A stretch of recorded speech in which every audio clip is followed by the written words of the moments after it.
खुद रॉ बूटी है जी। इसको आज की नस्ल के शायद इससे वाकफ ना हो, लेकिन इसको पिल्लू कहते हैं। और पिल्लू के वाले से पुराने हमारे जो सिंगर्स हैं उनके बड़े प्यारे सॉन्ग्स होते थे, पिल्लू पकियाँ वे, कुछ कालियाँ पीलियाँ रतियाँ वे, पिल्लू पकियाँ वे।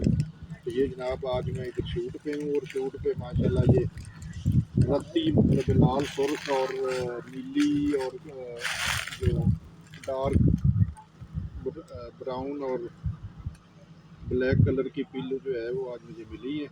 और उम्मीद है मैं इंशाल्लाह इनके जो जितने हैं ये शूट के दौरान जनाब ये इनका मैं सफाया कर दूँगा। ये लजीज भी हैं और मेडिकली भी इनके बेशुमार फ़ायदे हैं। ये 2 कलर की आज हमें मिली, इसके अलावा भी कलर होते हैं। तो ये इनका थोड़ा सा टेस्ट अलग होता है, इनका अलग होता है, और ये हैं भी टेस्ट का टेस्ट है, खुराक की खुराक है, और एंजॉयमेंट की एंजॉयमेंट।